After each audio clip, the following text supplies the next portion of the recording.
Okay, so you just joined a cult. Congratulations. Except you don't know it's a cult yet because they're calling it the Children of God, and everyone's talking about Jesus and love and the counterculture movement. And it's 1969, and you're maybe a runaway teenager or a draft dodger or just some disillusioned hippie looking for meaning and purpose in life. And this guy named David Berg, who goes by Moses David, or just Mo, is telling you that God has this very, very special plan just for you specifically. And if you're a woman, that plan is called, and I quote, flirty fishing. They literally call you a hooker for Jesus. And I'm not making that up. Those are the actual words they used. Because apparently, Berg decided that the best way to recruit new members and bring in donations and all was to have the women in the cult use their bodies to lure rich and powerful men in.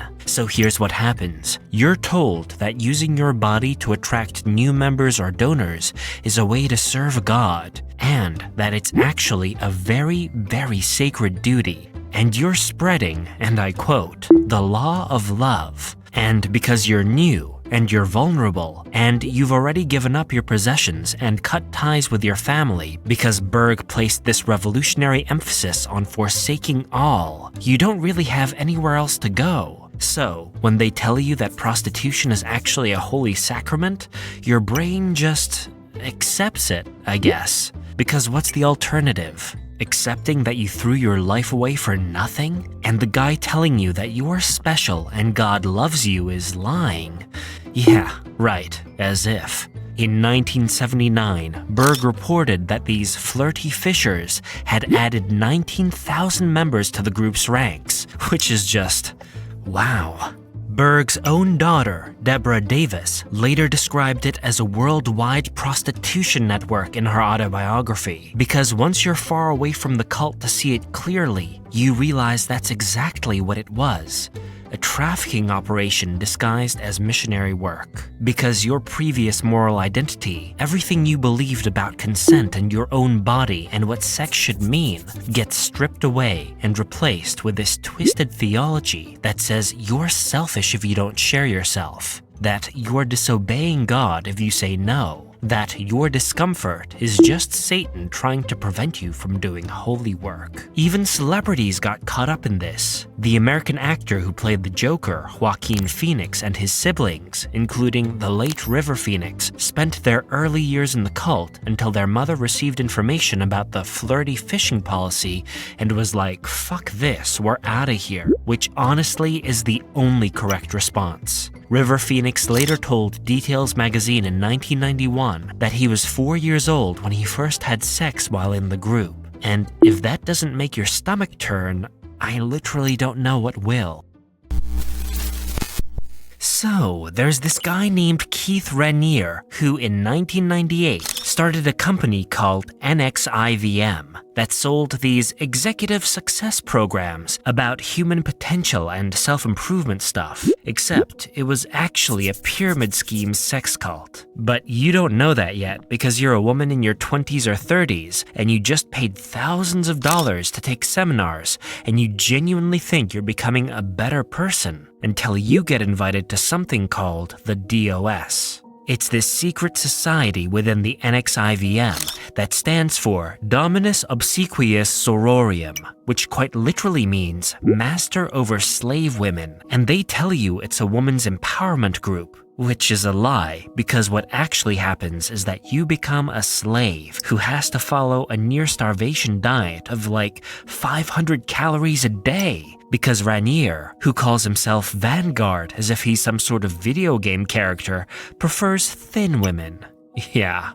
But that's just the beginning, because then comes your initiation where you're told to strip naked and lie on a table. And suddenly, Allison Mack from Smallville and 3 other women are holding you down, and a doctor named Danielle Roberts pulls out a cauterizing pen and starts burning Raniere's initials into your skin right above your pelvic bone. And you're screaming, and they're filming it. And the whole thing takes 30 minutes while your flesh is literally cooking. And they've handed out surgical masks because apparently the smell of burning skin is unpleasant for everyone except you. the person being branded like cattle. Sarah Edmondson, who left NXIVM in 2017, said that's exactly what happened to her in Max Albany home, and when it was over, she had Renier's initials permanently scarred into her body as proof that she was once his property. But the branding's just the start, because you also have to provide something they call the collateral, which are nude photos, false confessions,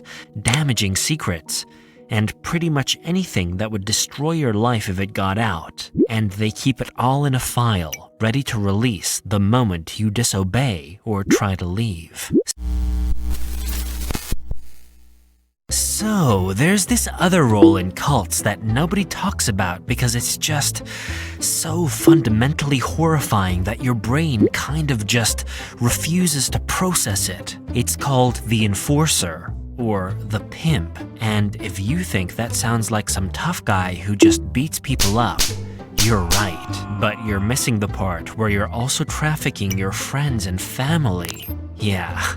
In the Manson family cult, this was Tex Watson and the core women like Susan Atkins and Patricia Krenwinkel, and their job wasn't just killing people, which is already pretty bad, but they were also managing the group's sexual assets, which is just a fancy way of saying they were pimping out their fellow family members to whoever Manson wanted to manipulate. Like, imagine you're Susan Atkins, right? And Manson tells you that Dennis Wilson from the Beach Boys, literally one of the most famous musicians in the world at that point, needs to be convinced to help the family. So you and the other women get sent to his house to have sex with him in exchange for housing and money and connections. And you do it because that's what the family needs to survive, apparently. And the worst part, you've convinced yourself that you're doing this out of love for your community and family, that you're not a pimp, but you're actually just a facilitator of spiritual growth, or whatever nonsense Manson was selling that week. And that you're not actually trafficking your friends to rich musicians and bikers, but you're actually creating opportunities for the family to thrive. The women did chores around Spahn Ranch and occasionally had sex with George Spahn, the 80-year-old nearly blind owner,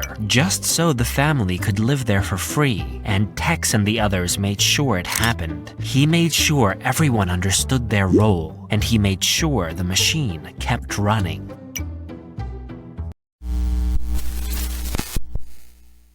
In 1989, the cult leader David Koresh at the Branch Davidian compound in Waco got what he called a new light from God, which is just cult leader speak for, I just made up a new rule and you have to pretend it came from heaven. The new rule was simple. All marriages among cult members were dissolved, every single one, and all the men had to stay celibate from that point forward, except the leader, Koresh, of course. Because Koresh could marry as many women as he wanted, including your wife, including your teenage daughter, including girls as young as 10 years old. And if you were in the inner circle, if you were one of his trusted lieutenants, you didn't just hear about this happening somewhere else in the compound. You watched it. You lived next to it. Your wife moved into Koresh's room while you slept alone on the floor, and every single night you heard what was happening through the walls. Like, imagine you're Steve Schneider, one of Koresh's closest followers, right? And your wife Judy is now one of Koresh's wives, and she's pregnant with his child, and you have to stand there and thank God for the privilege of watching your marriage get destroyed, because this is somehow a spiritual test. You have to convince yourself that your sexual humiliation is actually divine purification, because being cuckolded by your prophet is an honor,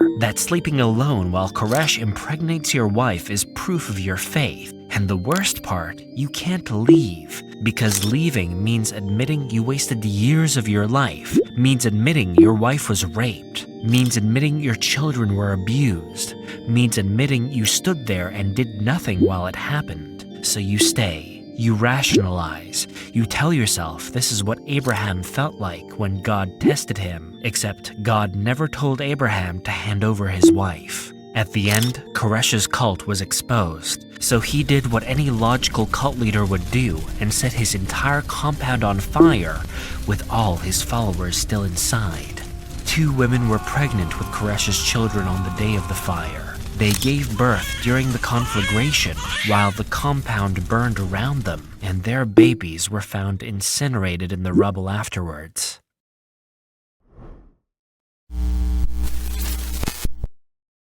So, you're Warren Jeffs, prophet of the FLDS church, and you've got something that most cult leaders only dream about: the literal power to reassign human beings like you're shuffling a deck of cards. In the FLDS, the prophet has sole authority to assign wives, which sounds almost bureaucratic until you realize what it actually means. A man wakes up one morning, goes to work, comes home, and his wife and children are gone. Just gone. Reassigned to another man because the prophet decided he wasn't faithful enough. Your kids now call someone else dad, and there's nothing you can do about it because God said so, apparently. Jeffs had 80 wives, including girls as young as 12. He married them in spiritual ceremonies that the state didn't recognize, but the community did. And when you've got 80 wives and you're not building a family, you're stockpiling human beings. You're controlling the entire genetic future of a town because every child born is either yours